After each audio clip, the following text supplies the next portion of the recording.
Hello बच्चों। आज हम जो टॉपिक पढ़ेंगे उसका नाम है ट्रिग्नोमेट्री, या मैं बात करूं ट्रिग्नोमेट्रिक फंक्शन। दोनों सेम ही चैप्टर है। इस चैप्टर में पढ़ने से पहले अपने सबसे पहले देख लेते हैं कि एंगल का मेजरमेंट कैसे करते हैं। एंगल का मेजरमेंट सबसे पहले तो पॉजिटिव एक्स एक्सिस से होता है। ठीक है, ग्राफ पे हमने सबने पढ़ रखी होगी कोऑर्डिनेट जियोमेट्री में। ये पॉजिटिव एक्स एक्सिस, ये नेगेटिव, ये पॉजिटिव वाई एक्सिस होती है, और ये वाली नेगेटिव वाई। इस पूरे चैप्टर में इन सब का बहुत ही इंपॉर्टेंट रोल रहने वाला है। तो आई होप ये सब बेसिक्स है, ये सब आप लोगों के क्लियर होंगे।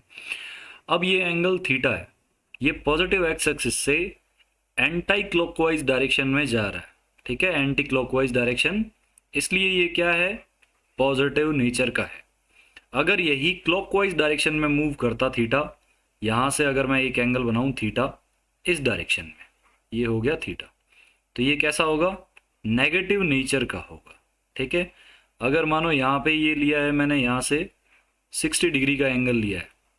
ठीक है, तो इसकी वैल्यू होगी थीटा इक्वल्स टू 60 डिग्री। अगर यहाँ से मैंने 60 डिग्री इस डायरेक्शन में लिया है, तो यहाँ पे थीटा की वैल्यू हो जाएगी -60 डिग्री। क्लियर? चलो आगे बढ़ते हैं। आगे आता है हमारा डिग्री और रेडियन सिस्टम। डिग्री सिस्टम हम बचपन से लेके यूज़ करते आ रहे हैं, हमें पता है। जो हमारी डीप मिलती है हमें जियोमेट्री बॉक्स में, इससे हमने पहले भी छोटी क्लासेस में बहुत सारे एंगल बनाए होंगे। ठीक है, और हमें ये भी पता है कि एक पूरे सर्कल के अंदर, एक सर्कल का जो पूरा एंगल होता है डिग्री में, वो होता है 360 डिग्री। Right, 360 degree. क्लियर? अब बात करें कि रेडियन सिस्टम क्या है। रेडियन सिस्टम जो है वो एक मोर एक्यूरेट सिस्टम है। अगर डिग्री सिस्टम अपना परफेक्ट होता तो अपने रेडियन सिस्टम पढ़ ही नहीं रहे होते। ठीक है, रेडियन सिस्टम क्या कहता है कि ये जो एंगल होता है ना, ये एक सर्कल है, ये वही positive Y negative Y, positive X negative X, ये इसका सर्कल का सेंटर हो गया। ये जो आर्क की लेंथ है, इस आर्क की कुछ ना कुछ लेंथ होगी, अपने मान लेते हैं ये स्मॉल एल है, और ये सर्कल की रेडियस हो गई, ये स्मॉल आर है। इन दोनों का जो रेशियो होता है, आर्क की लेंथ का रेशियो रेडियस से, ये क्या कहलाता है, एंगल। और ये एंगल आता किस में है, रेडियन में। ठीक है, ये एंगल जो होता है ये होता है रेडियन में। क्लियर? तो अब हम इतना समझ चुके कि जो एंगल इन रेडियन है, ये होगा length of arc upon radius. Clear? अब अपने को ये तो पता चल गया कि length of arc upon radius होगा। अगर मैं बात करूं पूरे सर्कल के लिए, एंटायर सर्कल के लिए, एंटायर सर्कल के लिए अगर एंगल पता करूं मैं, तो वो क्या होगा, length of circle, length of circle upon radius. हम पढ़ के आए हैं कि लेंथ ऑफ सर्कल क्या होती है, या सर्कल की सरकमफेरेंस क्या होती है, 2πr अपॉन रेडियस क्या, आर। तो ये आर से आर कैंसिल हो जाएगा, और एक सर्कल का रेडियन में एंगल कितना आ गया, 2π। अब बात करते हैं डिग्री और रेडियन सिस्टम में रिलेशन की। तो हमें पता चला कि एक सर्कल का डिग्री में जो एंगल होता है वो होता है 360 डिग्री, ये हमें पहले से मालूम है। और रेडियन में जो एंगल होता है वो हमने निकाल लिया, कितना होता है, 2π, 2π रेडियन। तो अब मैं बात करूं एक डिग्री की, एक डिग्री किसके बराबर हो गया, 2π अपॉन 360 रेडियन। इसको अगर सिंप्लीफाई करके लिखूंगा तो ये आएगा पाई अपॉन 180, 2 से ऊपर नीचे डिवाइड हो गया। क्लियर?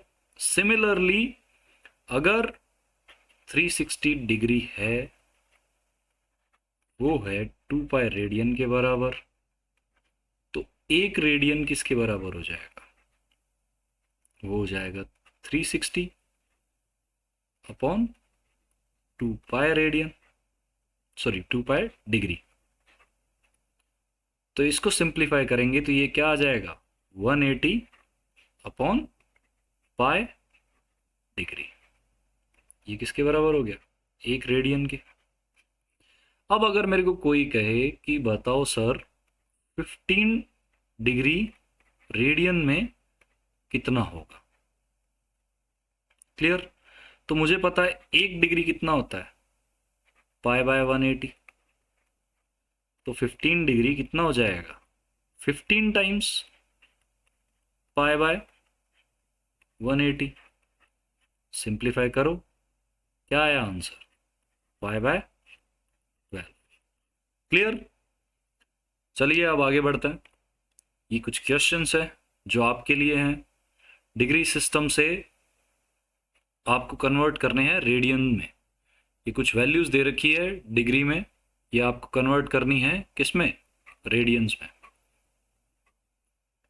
स्क्रीन को यहीं पे पोज कर लीजिए और पहले ये आप क्वेश्चन सॉल्व कर लीजिए। मैं आपके लिए यहाँ पे आगे सॉल्व कर देता हूँ, ठीक है?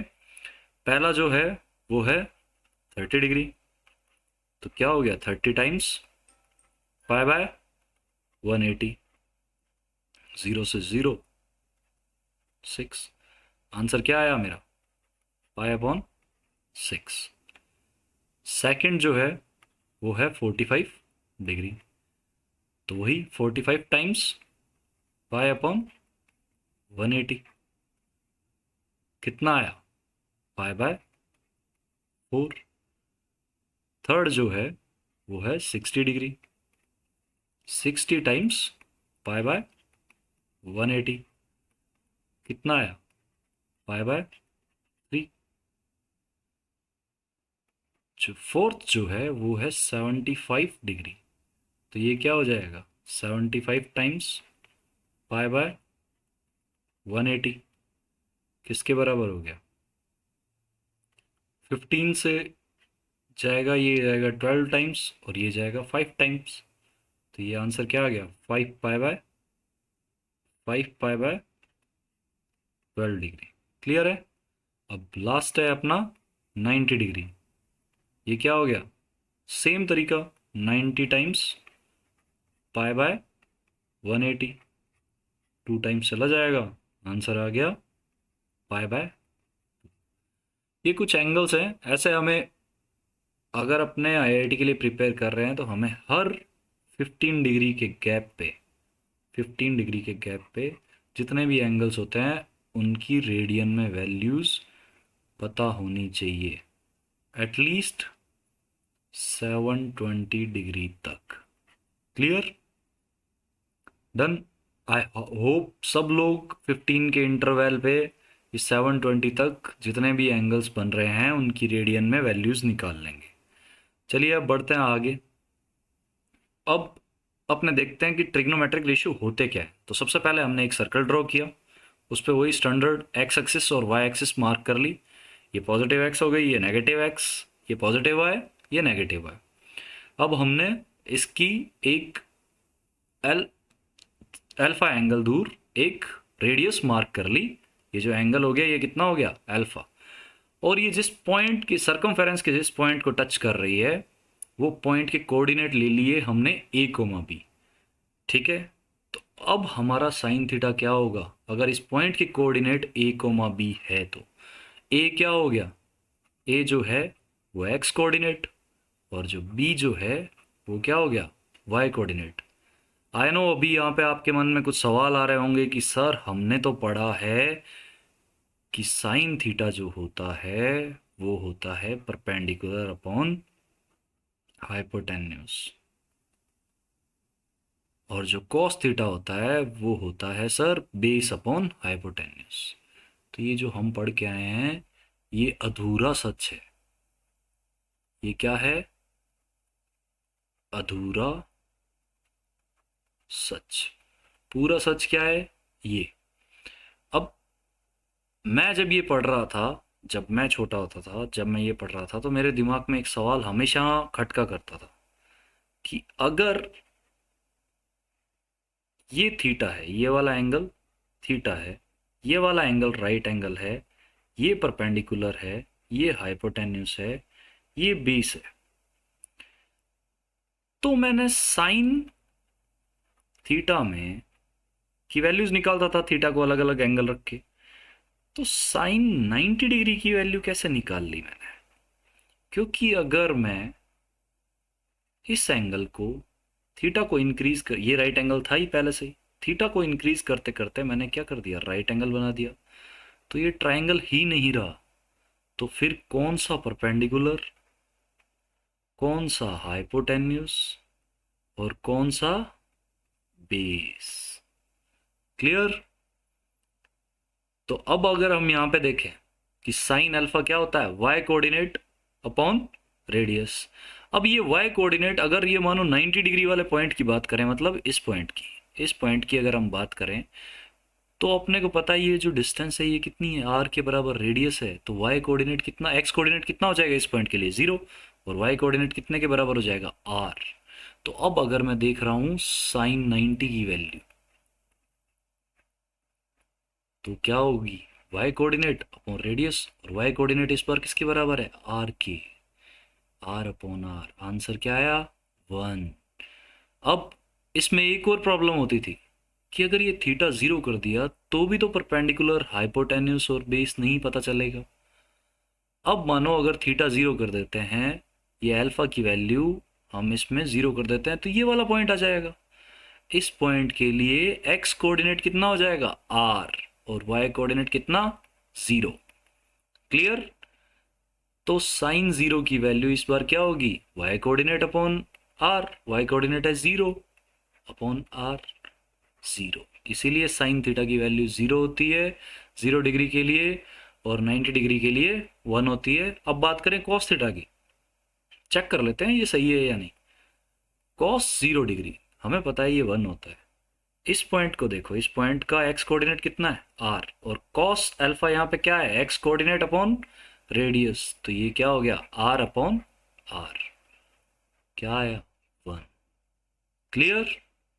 आई होप सबको समझ में आ गया हो। तो आज से हम साइन अल्फा को क्या पढ़ेंगे, Y coordinate upon radius. Cos alpha को क्या पढ़ेंगे, X coordinate upon radius. Tan alpha Y coordinate upon X coordinate. Cot alpha X coordinate upon Y coordinate. Sec alpha radius upon X coordinate, cosec alpha radius upon Y coordinate. यहाँ पे मैंने इस angle के लिए standard ये बना के दे रखे हैं, सबकी वैल्यूज लिख रखी है, आप सारे चेक कर लीजिएगा इन वैल्यूज को। क्लियर? अब बढ़ते हैं हम आगे। अब हमने पकड़ा सबसे पहले साइन अल्फा को, साइन अल्फा को पकड़ा, हमने देखा, हमें याद था कि साइन अल्फा क्या है, वाई कोऑर्डिनेट अपॉन रेडियस। तो वाई, ये है हमारा फर्स्ट क्वाड्रेंट, वाई कोऑर्डिनेट इसमें क्या होता है, पॉजिटिव। ये है हमारा सेकंड क्वाड्रेंट, वाई कोऑर्डिनेट इसमें भी क्या होता है, पॉजिटिव। ये है हमारा थर्ड क्वाड्रेंट, और वाई कोऑर्डिनेट इसमें क्या होता है, नेगेटिव। ये है हमारा फोर्थ क्वाड्रेंट, वाई कोऑर्डिनेट इसमें भी क्या होता है, नेगेटिव। क्लियर है? तो हमने, हमें ये पता है कि साइन जो होता है वो वाई कोऑर्डिनेट अपॉन रेडियस होता है। रेडियस जो है एक डिस्टेंस है, ये कभी भी नेगेटिव नहीं होगी, ये क्या रहेगी, always positive, always positive. Clear? अब जो ये साइन अल्फा है, तो ये पॉजिटिव है या नेगेटिव ये कौन डिसाइड करेगा, ये तो ऑलवेज पॉजिटिव है, ऑलवेज पॉजिटिव। तो वाई कोऑर्डिनेट डिसाइड करेगा, जहां जहां वाई कोऑर्डिनेट पॉजिटिव वहां वहां साइन पॉजिटिव। वाई कोऑर्डिनेट कहाँ कहाँ पॉजिटिव है, अभी अभी हमने लिखा, साइन फर्स्ट क्वाड्रेंट में और सेकंड क्वाड्रेंट में वाई कोऑर्डिनेट पॉजिटिव है, इसलिए साइन भी क्या है, फर्स्ट क्वाड्रेंट में पॉजिटिव और सेकंड क्वाड्रेंट में पॉजिटिव। थर्ड और फोर्थ में जो वाई कोऑर्डिनेट है वो क्या है, नेगेटिव नेचर का है, इसलिए थर्ड क्वाड्रेंट में, थर्ड और फोर्थ में साइन कैसा होता है, नेगेटिव। क्लियर है? अब बात करेंगे बाकी सारे ट्रिग्नोमेट्रिक फंक्शन की। ठीक है, हमें बाकी सारे भी पता है। कॉस क्या होता है? X upon R. X coordinate, X coordinate कहाँ कहाँ पॉजिटिव होता है? फर्स्ट में और फोर्थ में। इसीलिए ही कॉस क्या होता है? फर्स्ट और फोर्थ में पॉजिटिव। आपने पढ़ा होगा पर आपको पता नहीं होगा, आपने पूछा ही नहीं होगा कि ये फर्स्ट और फोर्थ में क्यों पॉजिटिव होता है।